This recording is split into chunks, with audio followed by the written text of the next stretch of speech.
independen itu kita tidak takut untuk meminta bantuan. Kita itu bisa melakukan semuanya sendiri, Hmm. tapi kita juga tidak masalah diberi bantuan sama orang lain. Itu adalah independen karena ya itu kita manusia, pasti hubungan sesama manusia itu harus saling terhubung, benar nggak sih?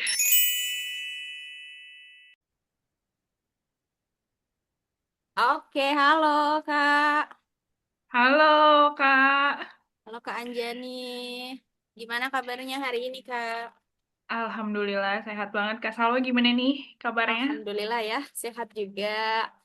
Oke, jadi selamat datang teman-teman semua, puan-puan semua. Kali ini kita kembali lagi di CCP Talks, Chit Chat Puan Talks. Dan hari ini kita akan ngobrol sama salah satu puan hebat yang akan aku kenalkan habis ini. Jadi kadang sering kali ya kita selama menjalani hidup sebagai perempuan itu seringkali belajar untuk menjadi mandiri, bisa bekerja sendiri, menghasilkan cuan sendiri, bisa mengambil keputusan sendiri, dan bahkan menyelesaikan segala problem sendiri. Tapi di balik itu semua banyak juga perempuan yang ternyata kelelahan dengan terus menjadi mandiri. Hari ini kita akan belajar bersama gitu bersama Kak Anjani di sini tentang satu hal yang mungkin relate juga untuk para puan-puan yang menonton ini dan bahkan untuk kita berdua juga gitu ya, yaitu bagaimana menjadi perempuan yang mandiri tanpa menjadi perempuan yang hyper independent. Bersama puan hebat kita yaitu Kak Anjani, Anjani Cleo Alkaf yaitu seorang HR development dan juga talent journey. Halo Kak. Halo Kak Salwa. Oke, terima kasih udah mau bersedia dan meluangkan waktu ya untuk kita ngobrol-ngobrol bareng di sini. Iya, Oke, sama-sama Kak. Kak Salwa.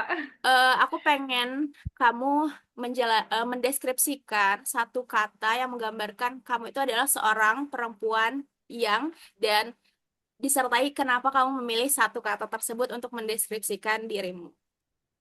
Oke, kalau misalnya deskripsikan diri aku sebagai satu kata, kayaknya aku wonder ya. Atau nggak Wonder. penasaran mungkin ya. Iya, kenapa? Penasaran? Iya, karena aku tuh orangnya suka ngerasa nggak pernah cukup. Aku tuh selalu Oke. penasaran akan banyak hal. Aku tuh selalu haus akan mempelajari hal-hal baru. Hmm. Bahkan hal-hal yang udah aku pelajari pun pasti aku akan dive deep terus gitu untuk sampai aku paham gitu. Kayak gitu sih. Berarti orangnya bisa dibilang apa tuh kalau bahasa Indonesianya teh kepoan gitu ya. Iya, benar. Benar, Tapi tentu kepo banget. kepoannya terhadap hal-hal yang apa ya, yang bisa membuat kita menjadi lebih baik kali gitu ya. Betul, betul. Tapi sebenarnya nggak cuman itu aja sih, Kak. Aku emang ya itu karena penasarannya itu ya. Hmm. Kadang hal-hal yang receh-receh juga kadang aku pertanyakan. Karena ya Con- itu. Contohnya apa nih? Contohnya apa?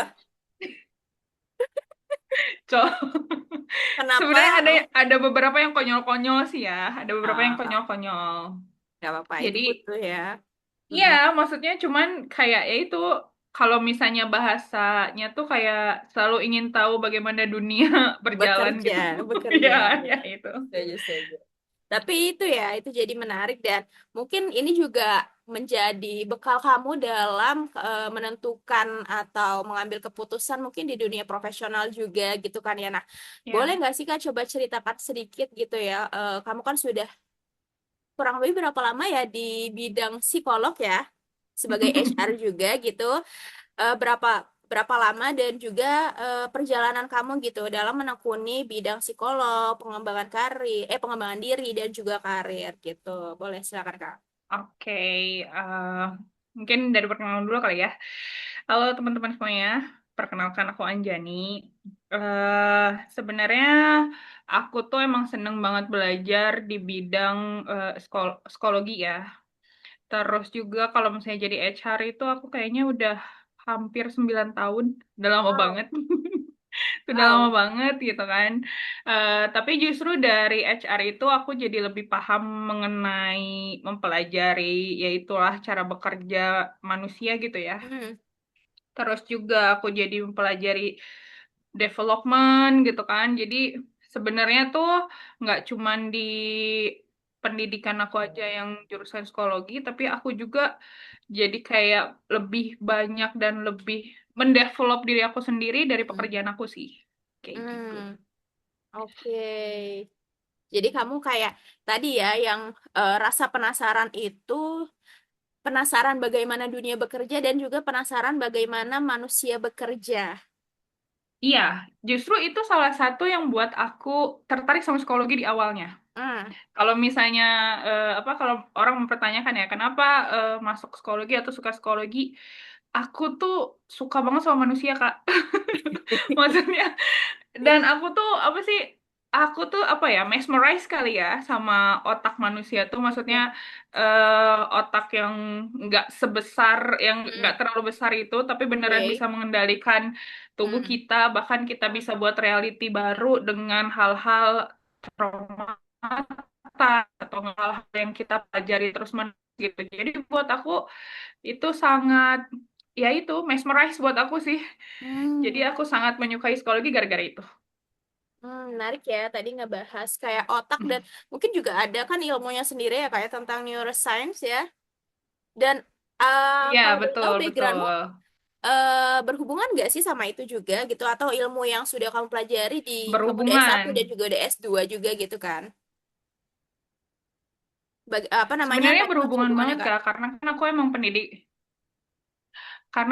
pendidikan aku ngambilnya di S2 itu psikologi dan neuroscience ya, jadinya pasti Hmm, sangat berhubungan gitu kan. Dan oke. aku ya itu karena aku penasaran akan hal itu, jadinya Hmm, aku makin memperdalam tuh di jalur pendidikan aku gitu. Itu sih. hmm, menarik menarik. Nah, kalau ngomong-ngomong mungkin sekarang tadi Kak Anjani bilang udah di HR 9 tahun gitu dan juga secara pendidikan sudah di S2 juga gitu kan ya. Nah, mungkin Betul. masih ada nggak sih atau kira-kira ke depannya gitu ya, ada impian atau mungkin kehidupan yang pengen kamu jalani nih gitu di bidang yang sekarang kamu geluti gitu kan, dengan rasa penasaran kamu itu, ada nggak sih Kak impianmu gitu? Oke, sebenarnya ada satu hal yang selalu aku ingin capai, Hmm, Kak. Tapi oke. Itu. aku ngerasanya ini terlalu basic sih sebenarnya aku ngerasanya. Tapi eh, aku tahu prosesnya nggak akan mudah untuk mencapai keimpian itu gitu. Jadi sebenarnya aku tuh ingin banget ngebangun Hmm, tempat aman atau enggak tempat enggak seriusan tempat yang oke. membuat orang-orang tuh bertumbuh gitu. Hmm, Tapi bukan cuman untuk sukses aja gitu goalnya, oh, tapi juga untuk memahami dirinya sendiri, hmm, pulih dari lukanya, bahkan hmm, menemukan arah hidupnya gitu, clarity gitu. Kayak gitu sih. hmm. Berarti sejalan nih, hampir sejalan juga ya sama visinya CCP ya. Nah, itu dia. Makanya aku ngerasa pada saat aku tadi ya kakak tanya itu langsung kayaknya ini emang emang jodohku masuk CCP tuh untuk untuk Untuk membuka ke situ kayaknya. benar, benar, benar.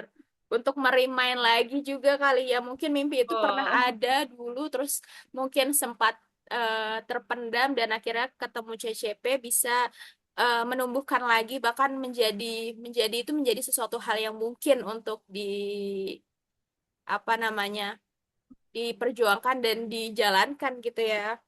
betul, betul. Menarik, menarik, menarik.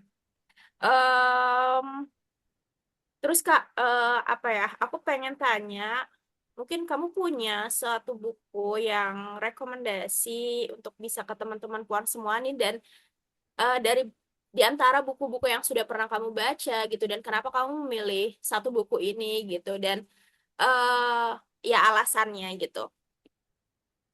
Oke, sebenarnya ada satu buku yang selalu aku ulang-ulang terus. Hmm. Oke, apa tuh? eh Nama bukunya tuh The Body Keeps the Score. The Itu Body tuh Keep the Score. The The Score, Score, iya. skor kayak angka skor. Iya, betul-betul Oke. score. Penulisnya tuh Bessel van der Kolk. Oke. Nah, itu tuh sebenarnya bukunya tuh menjelaskan masalah PTSD, nervous system, Hmm. attachment gitu kan, terus memori trauma sampai ke healing.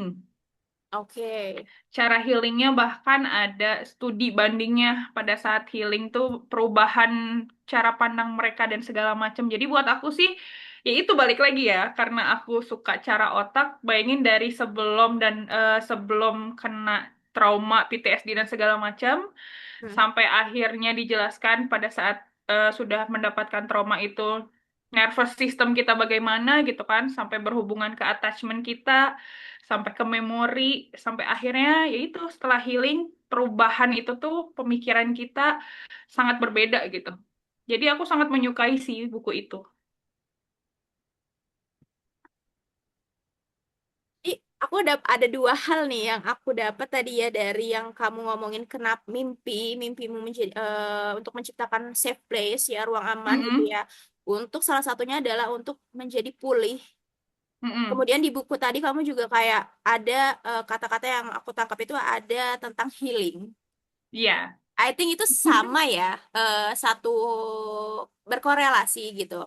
betul, betul. Nah, eh, seperti tadi yang aku sampaikan di awal gitu ya, kita sebagai perempuan tuh sering dituntut mungkin ya gitu ya oleh sosial kita itu juga kita harus aku sebenarnya nggak suka yang ngomong harus ya.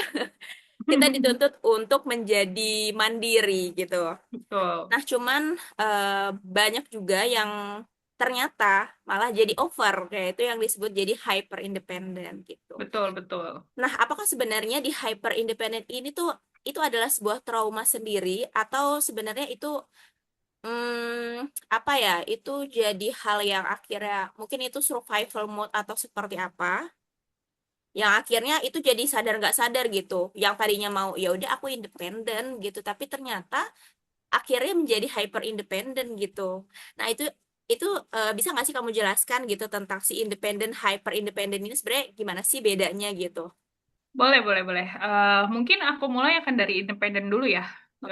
Kalau misalnya independen itu kan eh, bukan berarti kita tuh tidak membutuhkan orang lain, tapi independen itu kalau misalnya dalam psikologi gitu kan, adalah kemampuan mengurus hidup sendiri tanpa kehilangan kemampuan untuk berhubungan dengan orang lain.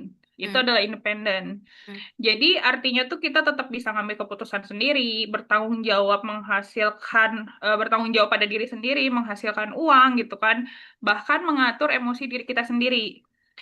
Tapi eh, di samping itu kita tuh tetap membutuhkan bantuan dan tidak mengurangi nilai diri kita saat meminta bantuan ke orang lain gitu. Oke. Gitu sih. Itu adalah menurut aku independen.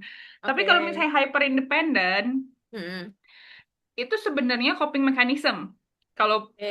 menurut psikologi gitu kan. Hmm. Jadi kebanyakan hyper independent itu adalah cara diri kita untuk mempertahankan atau enggak membuat perilaku gitu ya, perilaku karena kita tuh terbiasa ada beberapa trauma, ada beberapa luka yang terjadi sama diri kita yang mengakibatkan kita tuh menjadi identitas kalau misalnya itu tuh adalah hyper independent gitu sih Kak. Hmm. Tapi Tuh. kita tuh sebenarnya titik apa yang titik apa yang membedakan bahwa kita nih di independen dan atau kita sudah di hyper independen? Sebenarnya gini, kalau ya itu balik lagi ya, pada saat kita di independen itu kita tidak takut untuk meminta bantuan, gitu Oke. kan. Jadi pada saat kita tahu gitu kan, kalau misalnya kita itu bisa melakukan semuanya sendiri, Hmm. tapi kita juga tidak masalah eh, diberi bantuan sama orang lain. Itu adalah independen gitu kan karena ya itu kita manusia pasti hubungan sesama manusia itu harus saling terhubung benar nggak sih tapi kalau misalnya hyper independen kita tuh udah nggak bisa minta tolong ke orang lain karena ya itu banyaknya bisa dibilang apa sih pencetus kali ya yang buat kita ada di posisi hyper independen gitu jadi ya mungkin bisa aku sebutin ya salah satunya tuh biasanya childhood emotion neglected tuh kan. Jadi kayak anak perempuan yang emosinya itu tidak pernah divalidasi. Biasanya seperti itu. Atau enggak anak pertama biasanya. Biasanya anak pertama. Jadi biasanya tuh anak yang masih kecil tapi udah dilemparkan tanggung jawab yang besar gitu kan.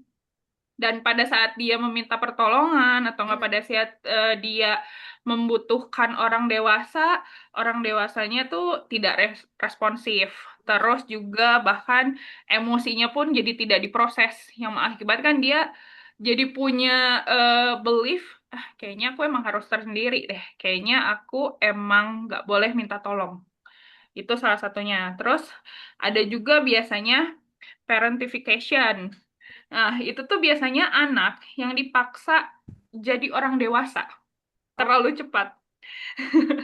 Biasanya tuh apa sih anak-anak yang jadi penengah konflik orang tua atau Ah. keluarganya gitu kan, atau enggak anak yang harus mengurus adik-adiknya gitu kan. Padahal itu maksudnya tanggung jawab mengurus anak adalah orang tua gitu kan, tapi selalu dilimpahkan kepada kakaknya gitu atau enggak misalkan ada salah satu anaknya gitu kan. Terus juga menjadi tempat curhat orang dewasa. Jadi Hmm. dumping trauma ke anak gitu kan. Yang mengakibatkan anak itu mengambil kesimpulan, oh iya aku yang harus bertanggung jawab Hmm. untuk ngehandle semuanya. Aku harus kuat karena semua orang itu bergantung pada aku. Hmm. Gitu. Terus juga biasanya yang lainnya tuh repeated kekecewaan gitu Kak. Jadi kayak kita sering dikecewakan, kita sering ditinggalkan, dikhianati gitu kan. Kita juga tidak mendapatkan pertolongan saat kita meminta bantuan gitu kan. Yang akhirnya otak tuh ngambil kesimpulan, kayaknya lebih aman sendiri deh daripada kita minta tolong deh. Gitu loh. Kecewa, Iya. punya ekspektasi Ah. gitu ya, kecewa akhirnya gitu. Betul, betul. Nah, yang terakhir itu biasanya karena lingkungan, apalagi kita perempuan ya. Hmm. Perempuan itu kan eh, selalu disimpulkan kayak wanita yang itu harus kuat, tahan banting, nggak boleh ngeluh, terus Tahan bisa banting. melakukan semuanya, iya, dan juga bertanggung jawab dalam mengurus banyak hal. Biasanya perempuan itu kan selalu dituntut seperti itu sama ya budaya lah ya. Sosial ya. Sosial. Tapi Hmm. banyak orang tuh nggak bertanya gitu, kenapa kamu bisa melakukan banyak hal gitu kan? Apakah emang kamu mampu atau emang nggak ada pilihan lain untuk kamu melakukan banyak hal itu gitu kan? Itu. Jadi ya kalau misalnya ditanya hyper independent itu adalah yang berkaitan dengan sistem pertahanan otak kita karena mengalami pengalaman yang tidak aman. Ya kalau misalnya di neuroscience itu amigdala kita tuh belajar bahwa hubungan itu sama dengan resiko. Jadi eh, saat orang lain ingin membantu atau kita ingin terlihat vulnerable gitu meminta bantuan ke orang, otak justru memberikan waspada gitu kan. Kayak ini tuh ancaman, nggak boleh kita minta tolong ke orang lain. Kayak gitu. Sebenarnya juga Oke. bisa nyambung juga Kak ke hubungan attachment ya, attachment teori Hmm. juga karena kebanyakan mostly orang yang hyper independent itu adalah memiliki attachment avoidant. Hmm. Jadi Oke. mereka itu sangat nyaman, sangat nyaman memberikan tapi tidak nyaman menerima. Oh, dia nyaman memberikan tapi tidak nyaman menerima. Aneh Ya, ya. Orang mah kalau dikasih kan seneng gitu ya. Ini malah. ya Iya, itu iya, karena iya. Oke, oke. ngerasa ancaman kali ya. Udah gitu juga biasanya mostly-nya dia jadi tempat curhat gitu kan. Orang-orang curhat ke dia gitu. Jadi Oke. tempat aman orang-orang. Tapi pada saat dia sedih, Oke. dia lebih memilih menghilang gitu. Karena ya itu, dia ngerasa being vulnerable itu adalah ancaman. Dia ngerasa ya dia akan kecewa lagi gitu kan. Akhirnya nggak deh, aku mending sendiri aja gitu sih. Oke. Wah, ini banyak nih catatanku nih. Nah, Kak, Bagus. eh nah sebenarnya apa ya dampak yang mungkin tidak baik untuk diri kita jika kita di dalam hyper independent tadi, terus yang tadi akhirnya mungkin attachmentnya menjadi avoidant yang dimana merasa bahwa sesuatu yang diberikan gitu ya oleh orang atau misalkan hubungan itu menjadi sebuah ancaman gitu. Sebenarnya apa sih dampaknya untuk kita gitu? Itu kan aku lihat emang berkaitan dengan sosial, tapi sosial kan akan mempengaruhi kita juga ya gitu. Oke. Dampaknya apa sih, Kak? Sebenarnya banyak ya kalau misalnya dampak ke diri sendiri. Kita tuh akan merasa kesepian. Tapi kita bingung, kenapa ya kita ngerasa sepi Oh, gitu? Kenapa kita ngerasa kosong gitu kan? oke. Biasanya kayak gitu. Tapi kalau misalnya kita ke relationship gitu kan, kita perempuan karena kita terbiasa melakukan segala hal, akhirnya pasangan kita akan ngerasa, Ya bisa. aku tuh kayaknya nggak dibutuhin deh. Oh, Aku tuh kayaknya oke. tidak berguna deh. Biasanya pasti akan merasa seperti itu pasangan kitanya. Terus kalau di pekerjaan pasti yang pasti mudah banget kita ini tuh burn out, delegasinya buruk gitu kan. Terus daripada dia mendelegasikan ke orang lain, lebih baik dia mengerjakan semuanya sendiri. Oke.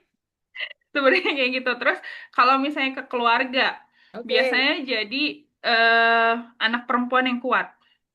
Semuanya Oke. bergantung padanya, tapi dianya nggak ada tempat Ada tempat bersandar gitu. bergantung. Iya itu. Tempat Nah, bersandar. sedangkan yang bisa dia gantungkan dirinya sendiri gitu kan. Jadi seperti itu sih Sandaranku dampaknya. hanya diriku dan Tuhan gitu. Nah itu, Oke, benar oh. itu gitu.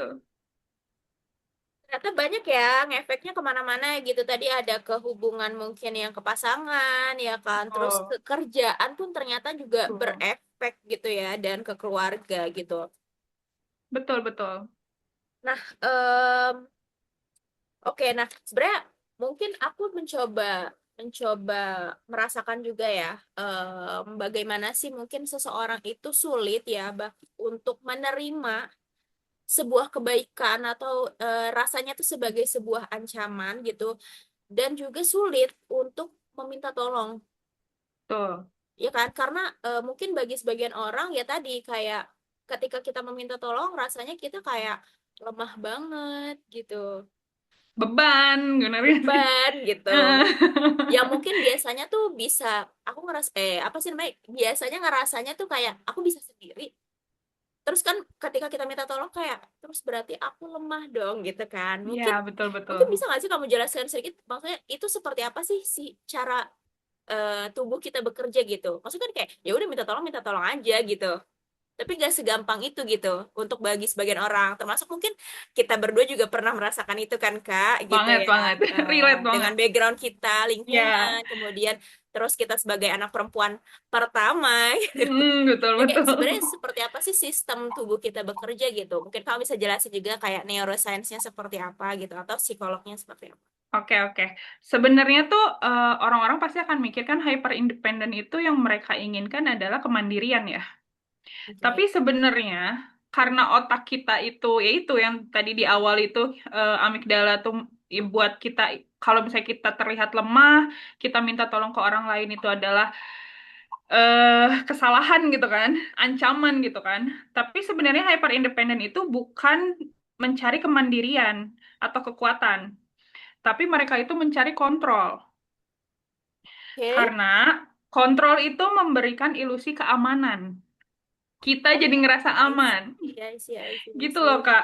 Jadi kalau misalnya ditanya, kira-kira gimana ya untuk kita bisa minta tolong ke orang lain gitu kan? Ya itu, kita harus kayak meregulasi dulu nih sistem saraf kita gitu kan. Kita harus membiasakan menerima bantuan. Gitu. Kadang gini, pada saat kita ditolongin itu kita akan ngerasa, aduh, ngerepotin nggak ya? Aduh, dia ini nggak ya? Dia itu nggak ya? Karena banyak yang overthinking itu kan, karena kita nggak mau ngerepotin orang dan segala macam, yang merasa bersalah lah gitu kan. Oke, Nah, oke. tapi jadi kalau aku sih ini Oke. pengalaman aku ya. Aku juga Ah, kan dulu hyper independent banget gitu kan. Bahkan maksudnya bahkan kayak pasangan aku juga selalu protes ya kalau misalnya kamu bisa semuanya sendiri, terus hmm. gunanya aku apa? Dia selalu kayak gitu. Wah, seru-seru menarik. Iya, akhirnya aku jadi kayak belajar, oh ya udah, aku tahu aku bisa. Tapi Hmm, kalau misalnya orang lain menawarkan hmm, memberikan bantuan, ya aku nggak masalah. hmm, Kontrolnya jadi udah bukan di aku lagi. Aku udah nggak mau mengontrol lagi semua orang. Aku nggak mau mengontrol lagi keadaan. Jadi aku udah serahkan aja. Oke, orang mau nolongin aku terima. Walaupun kadang kan gini ya, namanya orang hyper independent itu mereka tuh suka punya penilaian atau enggak ininya sendiri, standarnya sendiri. Contoh di kerjaan deh, Oke. bener nggak di kerjaan gitu kan? Mhm. Mereka tuh ngerasa kayaknya perfeksionis tuh seperti ini, yang paling perfect, yang paling sempurna tuh pekerjaannya seperti A B C D gitu kan. Jadi Hmm. pada saat orang mengerjakan tidak sesuai, dia kayak ah udahlah, daripada orang itu ngerjain, mending gua Gue aja yang kerjain ngerjain. sendiri. Iya. Seperti itu ya hyper independent tuh, karena Oh, ya I itu balik see. lagi ke kontrol kan, karena balik lagi ke kontrol. Tapi kalau misalnya aku sih sekarang kayak ya udah nggak apa-apa. Selama orang lain bisa memudahkan situasi Hmm. aku, entah itu Oke. pekerjaan, entah itu lingkungan gitu kan, Hmm. aku nggak akan menerima. Walaupun Oke, tidak oke. sesuai pun aku akan nerima gitu. Hmm. Yang pasti itu adalah niat tulusnya mereka kan, bukan Hmm. karena ya itu aku selalu berpikirnya karena niat tulusnya mereka gitu mau ngebantu dan segala macam pun gitu sih. Hmm. Oke, oke, oke, oke. Ya, menarik nih. Apa namanya? Ternyata itu berhubungan juga dengan rasa kita untuk bisa mengontrol ya. Maksudnya Betul.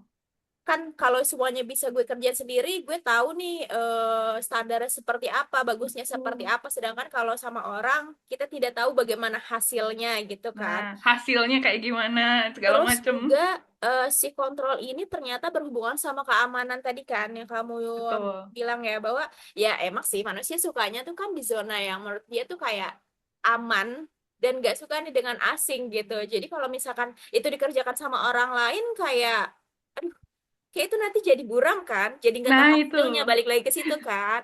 Kayak nanti Betul, hasilnya betul. kalau dia yang ngerjain gimana ya gitu kan. Kayak itu tidak di bawah kontrol aku gitu. Itu Nah, menjadi itu. sebuah apa ya, ancaman Ancaman, jadinya bener betul, ya. betul. Oke, dan tadi kamu cerita juga bahwa ternyata kamu pernah di posisi menjadi hyper independent. Dan Banget. kalau aku coba nangkap dari apa tadi yang kamu jelaskan hyper independent dan independent, kemudian mungkin apa yang bisa menyebabkan itu gitu. Terus kayak apa dampaknya ketika kita hyper independent? Sepertinya gitu ya, aku juga pernah di titik itu. Ya kan? Eh, Benar-benar. tapi ternyata itu adalah perihal kebiasaan ya Kak. Yang Betul. tadi kamu bangun, yang tadi kamu bilang bahwa itu semua, si misalkan jadi hyper independent terbentuk karena mungkin kebiasaan-kebiasaan yang berulang, seperti Betul. dikecewakan, terus kemudian lingkungan kita yang tidak suportif, maksudnya untuk kayak kita menjadi vulnerable gitu. Itu kan sebuah kebiasaan. Nah, mungkin kamu bisa cerita sedikit gitu ya tentang mungkin apa sih, bagaimana kamu pulih tadi, how to healing with your hyper independent gitu dan mungkin apakah emang itu dari kebiasaan atau seperti apa sih Kak gitu proses kamu pulih gitu dari si hyper independent ini gitu. Oke, kalau misalnya proses pulih aku tuh pertama aku menyadari kalau aku Hmm. emang hyper independent. Itu Kalau susah aku sih. tuh iya, nah itu dia. Maksud aku gini, pada saat kita mau pulih, pada saat kita mau sembuh, kita tuh harus knowledge dulu kan. Ada yang salah sama diri kita, ada yang harus diperbaiki dari diri kita. Kalau kita nggak knowledge, nggak akan sembuh-sembuh. Karena kita pasti ngobatinnya salah terus gitu kan. Jadi Iya aku ya itu, bener. aku adalah, Masalahnya nggak tahu ya, nah itu. jadi solusinya pun nggak tahu. Aku paham, maksudnya aku ngerasa kenapa ya aku tuh takut banget meminta bantuan orang lain. Bahkan ya Kak, ini maksudnya saking aku hyper independent ya, aku Hmm, tuh eh semenjak papaku meninggal, setiap ke oke. rumah sakit tuh sendiri. Oke. Aku ke rumah sakit sendiri, walaupun aku lagi nggak, udah lemah, udah lemah banget gitu Ah, menjuntai. Aku tuh literally ke rumah sakit sendiri, daftar segala macam sendiri. Bahkan hmm, kayak suster yang ada di administrasinya yang nyamperin ke bed aku. Dan aku tuh beneran dipapas sama satpam gitu untuk masuk. Literally aku sendiri. Terus di rumah sakit, aku nggak bilang siapa-siapa. Maksudnya kan aku tuh kalau kerja kan emang sering keluar kota ya. Jadi adik aku berpikirnya aku lagi dinas lah, lagi ada pekerjaan di luar kota gitu. Jadi aku literally nggak bilang ke siapa-siapa. Saking oke. hyper independennya bayangin Kak. Oke. Karena aku berpikir, aduh kalau misalnya aku bilang nanti adik-adik aku malah repot, nanti adik-adik aku malah jadi memikirkan aku dan segala macam. Dan yang aku takutkan adalah kalau mereka nengokin aku, mereka mereka ada di samping aku, nanti aku bakal repot lagi. Jadi aku kayaknya enggak deh, aku tuh ada berpikiran kayak gitu. Nanti aku Oke. pasti harus nge-handle atau ngurusin mereka juga, padahal aku tuh lagi nggak capable gitu. Bahkan diri aku aja aku nggak aku urusin gitu kan. Jadi aku selalu nggak pernah bilang. Oke. Nah kayak gitu kan, saking hyper independennya. Tapi karena itu jadi aku sadar kan, lah kok segitunya gitu. Hmm. Segitunya aku sampai nggak mau menerima bantuan atau nggak setidaknya mengabari kalau misalnya aku tuh kenapa-napa gitu. Dan itu ke keluarga sendiri kan. Bahkan Oke. apa yang aku kabarin tuh kalau misalnya itu ya atasan aku aja. Atasan aku yang baru menyampaikan ke tim Oke. coworkers aku kalau misalnya aku masuk rumah sakit gitu. Oke, ya, ya, ya, ya. Karena kita Dan terikat ya. iya, nggak mungkin kan aku nggak ngabarin gitu kan. Maksudnya saking ya itu saking apa sih aku ngerasa I have to take control ya, karena pada saat nanti mereka datang ke rumah sakit akunya lagi lemah tak berdaya, aku nggak bisa taking control lagi gitu kan. Nah aku jadi pahami kalau misalnya there's something wrong with me, aku sampai segitu stubbornnya nggak mau minta tolong ke orang lain. Akhirnya aku tuh pergi ke terapis, Oh, aku kamu. pergi ke psikiater dan psikolog. Aku menyampaikan ketidaknyamanan aku ini, kayaknya aku udah nggak bener nih gitu kan, kayaknya aku emang butuh bantuan gitu kan. Sampai akhirnya ya itu di walk through kenapa aku sampai jadi hyper independent gitu kan. Ah, Ya itu karena pertama anak perempuan pertama gitu kan, terus juga aku ditinggal mamaku pada saat aku masih teenager gitu kan. hmm, Jadinya bisa, aku nggak bilang kalau aku menggantikan peran mamaku ya, cuman setidaknya pasti aku harus take action atau nggak take responsibility lebih pada saat mamaku nggak ada gitu hmm, kan. Terus 5 tahun kemudian papa aku juga nggak ada gitu kan, hmm, akhirnya aku jadi lebih-lebih tuh karena hmm, kondisi dan segala macam. I have to take responsibility more gitu kan, yang hmm. mengakibatkan udah deh aku tuh sampai yang apa sih yang aku sadari, eh, hal terbesar kenapa aku hyper independent tuh aku sampai nggak ada waktu nge-grief orang tua aku. Oke. Gimana tuh? Aku tuh literally, jadi pada saat papa aku meninggal, yang ada di otak aku tuh kak, aduh gimana ya, gue kan nggak bisa jadi orang tua, gue belum pernah jadi orang tua. Heeh. Bukan bukan kayak menerima kenyataan kalau papa nggak ada gitu, tapi aku kayak aduh gue harus kayak gimana ya, adik-adik aku tuh masih kecil-kecil segala macam, aku tuh berpikirnya langsung ke situ. Oh, I see, I see, I see. Gak ada momen kayak kamu tuh merasakan, maksud, ini pas kamu kehilangan orang tua kan? Iya, iya. Berarti kamu langsung kayak, aduh gimana nih? Aduh gimana ke depan dan Iya, segala macam. Udah aku kayak langsung langsung memikirkan problem solving gitu. problem solving, langsung tuh Iya, ada solutionnya gimana gitu iya, ya. betul, betul, betul. Yang akibat. Nah itu jadi ternyata akarnya itu adalah bukan karena aku kecil diabaikan, bukan aku waktu Oke, kecil tidak diberikan ruang meregulasi emosi dan segala macam gitu. oke, Bukan dikecewakan, heeh. tapi karena keadaan yang membuat aku kayaknya aku harus naik level, kayaknya aku harus step up, Oh, step oke, up, oke. step up, dan akunya belum siap. Akhirnya aku jadi kayak ya udah, ya itu satu-satunya cara untuk aku bisa survive gitu Oke. dengan menjadi hyper independent gitu, gitu sih kak. Ah, iya, iya, iya, iya. Oke. Jadi Ini ya, apa namanya, kayak mungkin there is no time to regulate your emotion gitu loh. Kayak, iya, aduh nggak ada waktu deh mikirin kayak gitu. Mungkin mungkin kita iya, juga di titik pernah yang ngerasa kayak, pernah mikir bahwa ngapain lah kayak, apa ya, maksudnya berkaitan dengan rasa tuh kayak misalkan nangis atau apa, udahlah kita fokus ke depan aja. Ternyata itu jadi menyebabkan kita survival mode dan betul, akhirnya tadi ya langsung pengennya problem solving gitu ya. Sampai betul, akhirnya lelah sendiri. lelah sendiri. Maksudnya sampai mau nangis aja ya kak, I have to give a reason to be to crying literally. Oke. Aku tuh kayak aduh aku udah gak kuat nih, aku udah overwhelming, aku pengen Tapi nangis gitu oke. kan, aku langsung kayak aku harus nonton film sedih. Serius. Oh jadi Serius. oke. Ya, ya Jadi aku maksud aku oke, tuh aku relate. enggak, jadi bukannya aku nggak bisa nangis, tapi setidaknya pada saat nanti adik-adik aku nanya atau nggak orang lain nanya, Ah, why nangis? Ini filmnya sedih. Padahal tuh aku lagi kayak mengeluarkan kekecewaan gitu. atau kelelahan gitu Oh, loh, Kak. oke. Iya, Maksudnya iya, kan iya, iya, it's so iya, iya. sad ya, sampai kayak untuk apa ya? merasakan Hmm, merasakan perasaan yang aku rasakan aja aku hmm, hmm, hmm. harus mencari alasan gitu Hmm, supaya aku tidak oke. merasa bertanggung jawab menjelaskan ke orang lain Oh, segitunya. menjelaskan perasaanku ya. Jadi kayak udah kita punya alasan ya. Oh ya, gue gara-gara nonton ini. Or kak gue Iya, gara-gara apa di luar kita.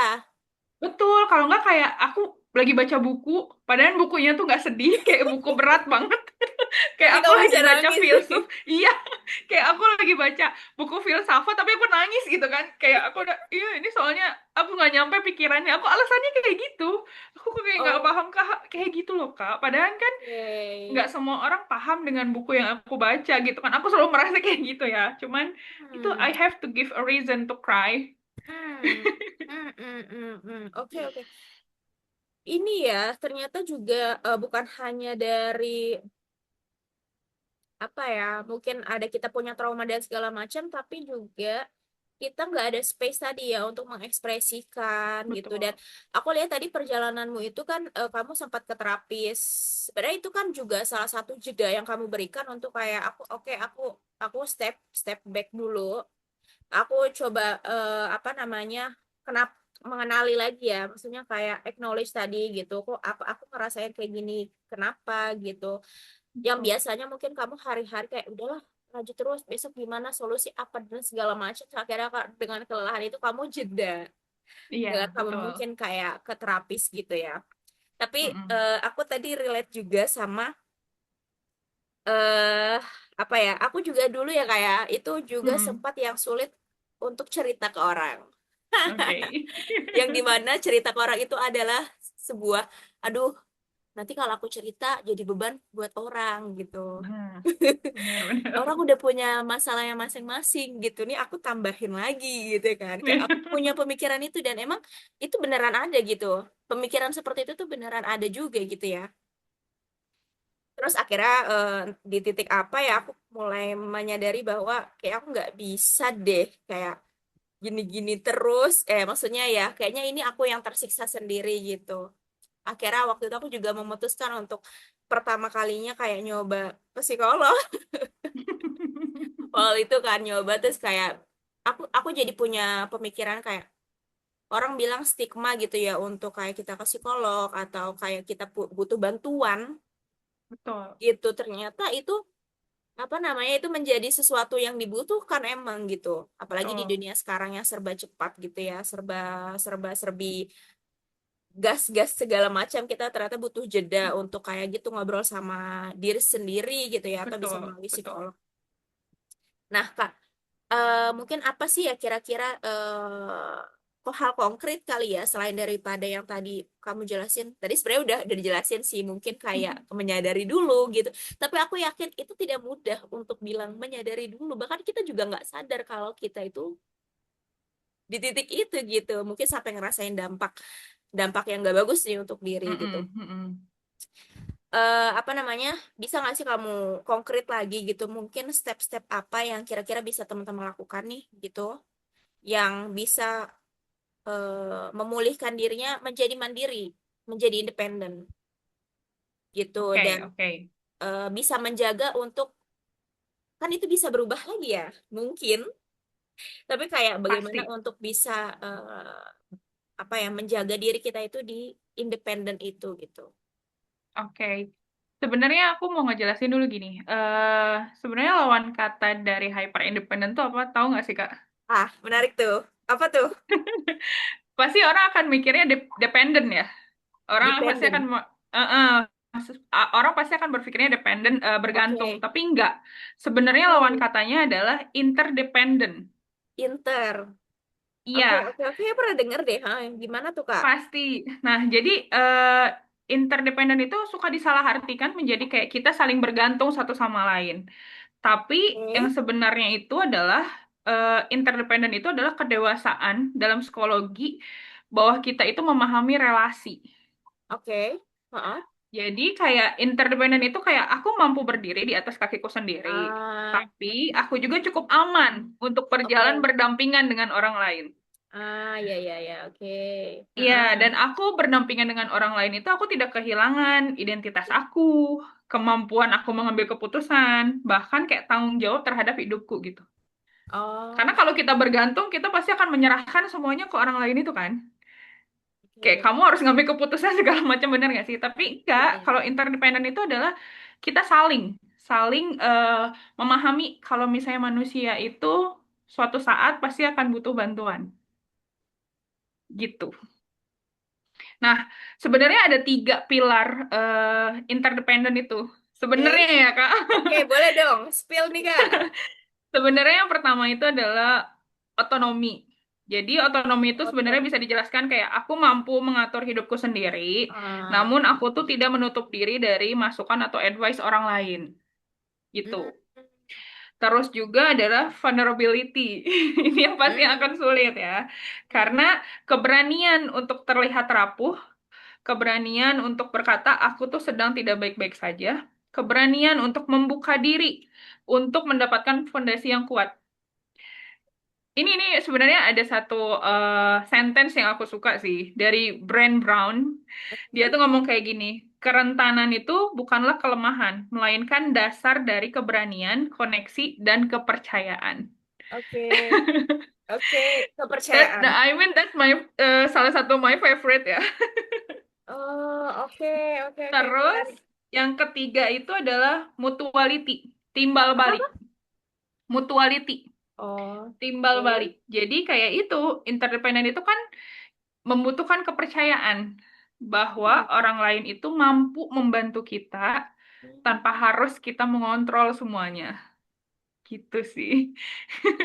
Jadi kalau misalnya emang ditanya kayak hal konkret adalah ya kita harus percaya bahwa orang lain tuh ada yang mampu membantu kita, bahwa kita kalau misalnya harus berjalan berdampingan, kita tuh nggak akan kehilangan identitas diri kita, kemampuan kita mengambil keputusan, atau nggak tanggung jawab terhadap hidup kita.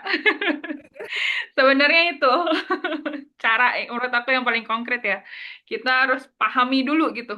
Kalau misalnya kita menerima bantuan itu bukan menyulitkan, karena Hmm. emang banyak kok sebenarnya orang yang menyayangi kita tuh yang ingin membantu kita. Cuman kitanya aja yang menutup akses itu gitu. Yang mengakibatkan akhirnya kita ya capek sendiri, kitanya merasa bersalah, kitanya akhirnya berujung ya burnout kali ya gitu. Seperti itu sih Kak. Oke. Itu. Kemarin yang kamu mau rekom itu ngomongin ini juga, siapa namanya tentang keberanian tadi sih. Di Mm-mm. vulnerability maksudnya keberanian kita untuk menyampaikan bahwa kita tidak baik-baik saja itu ternyata berat ya, karena maksudnya itu ternyata butuh keberanian gitu. Betul. Jadi vulnerability Iya, dan jadi tadi ya tiga poinnya itu adalah otonomi bahwa seimbang lah ya, kita juga iya, tetap utuh dengan diri kita, but somehow betul. kalau emang kita nggak bisa, kita juga terbuka untuk menerima Betul. bantuan tadi gitu. Terus vulnerability, keberanian tadi, dan ternyata itu berhubungan. Ketika kita berani untuk menyampaikan itu, berarti kita udah trust nih sama dia. Betul. Udah percaya, kita titipkan lah cerita-cerita kita gitu. Atau kita Nah, itu. titipkan, entah minta tolong atau apa gitu ya, ke dia gitu ya. Karena tadi Betul. sih membangun trust tadi ya ternyata gitu. Iya, And betul. mutuality, iya, oke. Itu jadi ini Kak, aku nangkepnya tuh kayak ya yang di buku itu tuh adalah all about love ya gitu. Jadi Iya, aku menangkap bahwa itu like love juga gitu. jadi ada ini ya, Jadi ada nyambungnya ya. nyambung gitu, heeh. Heeh. Iya ya, karena kan maksudnya itu tadi saling berhubungan juga gitu aku nangkepnya. Betul. Dan aku pernah baca juga gitu kayak ada statement di mana gitu aku lupa. Cuman intinya ternyata menerima itu juga butuh kesediaan tadi, Betul. kesediaan. Kita mudah memang memberikan karena kita tidak ada rasa kayak harus maybe ada timbal balik atau apa gitu. Kalau kita memberi ya udah gitu. Tapi ketika kita menerima, Betul. itu kan jadi kayak ada apa ya istilahnya gitu ya, jadi kita beban juga gitu. Betul, betul. Oh, menarik sih 3 poin itu tadi ya. Oke. Ya, Karena agak. sebenarnya menurutku ya kayak kedewasaan itu tuh bukan tentang mampu melakukan semuanya sendiri. Tapi Oke. kedewasaan itu tahu kapan harus berdiri sendiri atau Ah, kapan kita harus percaya untuk membiarkan orang lain berdiri di samping kita gitu. Gitu sih. wah, Relate bijak, ya, Kak? bijak sekali. Dan itu sesuatu itu namanya bijak nggak sih Kak? Menempatkan sesuatu di tempatnya gitu. Ketika kita bisa ya Betul. kita lakukan, ketika emang kita butuh bantuan, kita meminta bantuan gitu. Ya, Benar sih, setuju. Ya, menarik, menarik, menarik. Itu ya, kedewasaan ini juga jadi reminder juga ya gitu. betul, betul. Iya, benar. Aku tidak bisa berkata apa-apa. Menarik. Ya, semoga juga ini jadi salah satu apa ya yang membuka pikiran juga gitu ya untuk kita jadi lebih apa ya bisa meminta tolong atau tidak terbebani ketika tidak tidak menjadi beban gitu ketika kita mau bercerita ke orang gitu. Dan aku apa ya mungkin mungkin juga mulai pulih gitu ya dengan kondisi kayak seperti itu gitu. Itu ketika aku bertemu sama teman gitu yang menurut aku kayak ya aku bisa untuk menjadi diriku dan kadang aku juga tidak tidak apa ya tidak merasa beban ketika aku butuh bantuan dia gitu. Dan Mm-mm. itu aku mulai kayak oh oke it's okay to rely on someone gitu ya, Betul, cerita sama orang gitu. Nah, betul, mungkin di betul. luar sana juga masih banyak nih Kak. Ya, mungkin gitu ya yang mungkin sedang diproses dari hyper tadi menjadi inter ya, inter Mm-mm. independent, Dependent, betul. inter Interdependent. interdependent. Oh, jadi Iya, kayak kalau over itu jadi hyper, betul. independent. Terus kalau berarti kalau sisi sisi apanya ya? Sisi kalau lesnya malah apa Kak? Dependent. Jadi kita Oh, bergantung. oh bergantung. Oh, oke. Iya, Berarti sebenarnya interdependent tadi ya yang apa ya? Posisinya tuh paling ya secure. secure, yang secure. Yes. Oh, oke oke oke. Jadi tadi hyper, terus ada interdependent dan terus lesnya itu adalah Dependent. dependent. Iya. Tapi kita nggak ngomongin dependent ya. Tapi Iya. ada juga ya sebenarnya ya. Ada, ada orang Iya yang kan? kayak memberikan semua kontrol hidupnya kepada orang lain, Oh, yang mengakibatkan orang lain yang harus mengontrol semua gitu kan. hmm, Tentang yaitu dengan cara identitas kita, apa yang harus kita tunjukkan, terus juga hmm, cara berpakaian, bahkan hmm. kayak cara kita untuk ngobrol sama orang lain pun diatur sama Ya, orang tersebut gitu. Mm-mm. oke, oke, ya, ya. Bahkan jadinya dia tidak punya kontrol dengan dirinya, atas dirinya Betul, sendiri ya. betul. Jadi kehilangan identitas kan, akhirnya dia nggak punya identitas. Iya ya, dia bingung siapa dia dirinya tuh seperti apa sebenarnya gitu ya. Betul, Oke, betul, oke. Jadi kalau apa dependen adalah ya mungkin semuanya itu dikontrol sama orang. betul. Terus apa tadi namanya hyper Inter independent itu hyper justru independent. everything under control, my control gitu. Ya, ya, betul. Oke, oke, oke, ya, ya, ya. Lagi-lagi berarti perlu belajar mengimbangi itu ya ya Betul, itulah betul. interdependent tadi. Nah, mungkin masih banyak juga kayak mungkin di posisi dependent or maybe di hyper independent gitu. Itu ah, apa ya dan bagaimana mungkin kamu ada pesan-pesan untuk kayak yang mereka yang sedang proses untuk healing tadi gitu. Apa sih Kak? Ini aku sebut sesi ini adalah sesi from woman to woman gitu ya Oke. yang mungkin sudah pernah melalui proses itu dan mungkin untuk pesan dan pesannya untuk teman-teman dan puan-puan yang ada di sana. Oke, sebenarnya aku ada dua sih. Dua, ada dua. Nggak Oh, nggak masalah apa-apa ya. tuh. Yang pertama itu mungkin gini, mungkin selama ini kamu bangga karena terlalu kuat. Oh, Kamu memang hebat gitu kan. deep banget nih kayaknya. Tapi semoga suatu hari nanti Eh, definisi kuat di dalam hidupmu itu hmm, berubah. Oke. Bukan lagi memikul semua sendirian, melainkan tentang berani berkata, aku membutuhkan orang lain. Karena kemandirian itu bukan menolak kehadiran orang lain, tapi Hmm. kemampuan berdiri di atas kaki sendiri sambil membuka ruang untuk dicintai dan ditolong, juga didampingi oleh orang lain. Oke. Itu yang pertama. Oke. Kayaknya relate nih Kak Salwa nih. Iya, Oke. oke lanjut yang dua, Kak. Yang kedua itu mungkin lebih kayak mungkin hyper independent atau dependent itu pernah jadi solusi terbaik yang dimiliki Hmm. seseorang Oke. untuk bertahan ya, untuk kita Pertahanan. bisa fungsional gitu. Hmm. Tapi yang jadi masalah itu bukan solusi atau strategi itu pernah ada atau pernah terbentuknya hyper independent. Tapi ketika strategi tersebut itu tetap digunakan di situasi yang sebenarnya sudah aman, kamu sudah tidak harus jadi hyper independent lagi. Itu sih.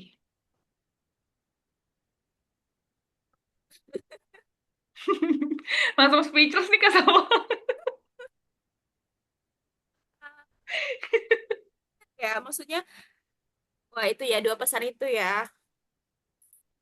Tadi banyak banget sih tadi, Kak, aku nangkepnya.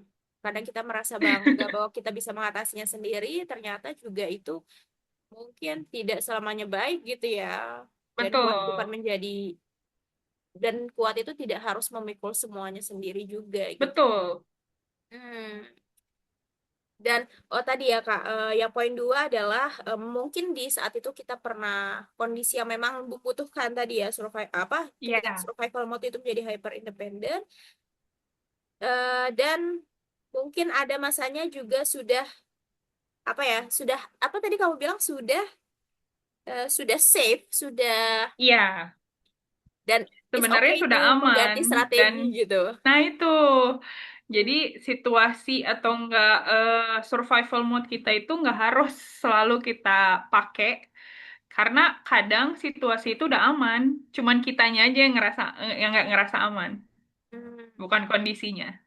Aku jadi pengen nanya, apakah apakah maksudnya ini bagaimana sih ini manusia ya gitu? Apakah misalkan dia mungkin ini udah dari hyper independent ke interdependent, Mm-mm. apakah itu bisa ke-trigger lagi untuk back to hyper? Pasti, pasti. Oke. Karena gini, ya itu lucunya otak kita itu adalah Ah, kita tuh makan merecall ya, hmm, masukin semua memori yang oke. mengakibatkan kita tuh jadi asumsi. Otak kita tuh seperti itu. Makanya kadang ada orang yang bilang, ya karena kita itu nggak bisa keluar dari zona nyaman. Karena Oke. zona nyaman itu menurut otak gitu kan, kalau Ah, kita keluar dari situasi yang biasa kita lakukan, itu hmm, adalah ancaman. Karena otak ya. itu ngerasa, aku nggak tahu, aku nggak bisa memprediksi nih apa yang akan terjadi. Hmm, Otak kita emang dirancang seperti itu, Kak.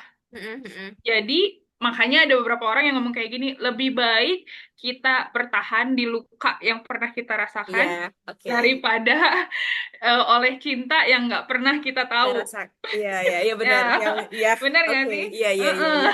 Yang mengakibatkan seperti itu. Jadi kalau misalkan kita masih akan ke-trigger dan balik lagi ke hyper independent, sangat pasti. Ya itu, balik lagi. Apakah nanti pada saat kita minta tolong, yang tadi yang Kak Salwa bilang ya, untuk kita menerima apa sih permintaan tolong itu kita juga harus siap kan? Gimana pada saat kita minta tolong itu orangnya nggak siap, bahkan kita jadi ditolak lagi, ditolak, Oke. kitanya ngerasa I see. terus pada saat kita coba curhat tidak didengerin, Oke. jadi nggak Heeh, diregulasi heeh. emosi kita, terus yang akibat kayak "Ah, udah deh tuh kan gue kalau minta tolong Oh. kayak gitu, jadi mendingan nggak usah deh gitu kan, akhirnya kita jadi kayak gitu kan, dan otak tuh jadi memvalidasi lagi identitas kita, ya emang kita tuh harus sendiri, nggak ada orang lain yang bisa memberikan keamanan gitu. Itu sih Kak. Aku jadi punya pertanyaan juga nih. Boleh Parameter boleh. maksudnya kayak how bagaimana untuk bisa menjaga stabilitas di interdependent itu gitu. Oke, sebenarnya bagaimana? kita bisa stay di interdependen Ah, ya, ah, benar nggak sih? ya.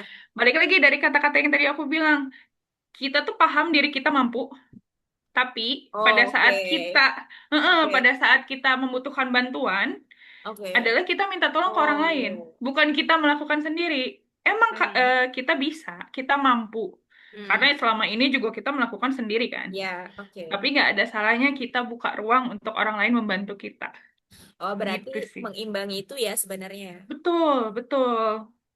Oke, oke. Menarik, menarik. Karena aku akhir-akhir ini lagi baca yang kamu rekomendasiin bukunya ya gitu. Dan itu menurut aku jadi Mm-mm. membuka suatu pemikiran baru juga gitu tentang apa itu makna cinta gitu. It's not just about ya cinta-cintaan yang gitu, tapi kayak oh ternyata cinta itu justru lebih luas lagi gitu. Betul, Bukan hanya ke betul, pasangan, tapi bahkan ke ya diri, ke apa sih namanya, ke sesama betul, gitu, dan bagaimana apa namanya menginternalisasi di kehidupan kita sehari-hari gitu. Itu betul. menarik banget sih buat buat aku ya gitu, dan ini juga jadi relate juga gitu. Benar, apalagi kan menurut aku banyak Hmm, orang kan selalu ngomong ya, cinta itu nggak bisa kita pelajari gitu. hmm, Padahal menurut aku cinta itu emang harus dipelajari. hmm. Kalau kita nggak bisa belajar, kalau kita tidak mempelajari cinta, bagaimana kita bisa mencintai orang lain dengan benar? Benar nggak sih? Ih, Dan termasuk mencintai diri kita sendiri, benar benar nggak benar sih? benar benar Heeh, benar. jadi buat aku sih relasi cinta itu tuh sangat banget bisa dipelajari Pelajari. gitu. Banyak juga mulai dari buku dan jurnal juga Hmm, yang bisa menjelaskan kalau misalnya hmm, bagaimana cinta itu yang kita rasakan, bagaimana hmm, sikap kita yang baik gitu kan. Jadi pada saat kita udah tahu minimal frameworknya lah ya, kita kan benar. jadi bisa mencintai diri kita sendiri, orang lain gitu kan, Hmm, bahkan keluarga kita pun seperti hmm, apa gitu sih. benar benar benar. Dan salah satu tadi kita menyadari itu juga salah satu bentuk self love kita ya. Betul, Benar, udah setuju sih. Iya, ya. Sebenarnya kayak frameworknya mungkin ada, dan kita bisa terapin baik ke diri kita ataupun ke orang lain gitu kan, atau ke betul, alam ini gitu ya. betul, betul. Nah, mungkin next kita akan bahas itu ya kayak. Mungkin Boleh, boleh, after boleh. aku menyelesaikan buku ini. Aduh, bukunya kelihatan All About Love yang Kak Anjani rekomendasikan juga kemarin, dan ini aku baru halaman masih apa page berapa apa namanya ya, di bab 6. Tapi seru kan, nggak bosanin Seru, kan? seru, seru banget, seru banget. Thank you so much for your recommendation. Sama-sama. Oke, mungkin itu Kak pertanyaanku terakhir gitu ya. Terima kasih banyak untuk sharing-sharing hari ini, dan semoga juga bisa memberikan apa ya, suatu pencerahan. Enggak, Atau mau sebuah membantu, wawasan baru. membantu lah. Iya, Sebuah betul. pembelajaran baru juga untuk menambah kosakata di kita gitu ya, tentang tadi kita punya ada three vocabulary baru gitu ya, hyper, terus interdependent dan juga dependent gitu, memaknai itu Betul. seperti apa, dan tadi tips-tips dari Kak Anjani juga gitu ya, ada beberapa gitu. Oke, eh, mungkin itu untuk sesi hari ini, dan kita akan ngobrol-ngobrol di selanjutnya maybe Kak ya gitu, kita akan Oke, diskusikan lagi gitu.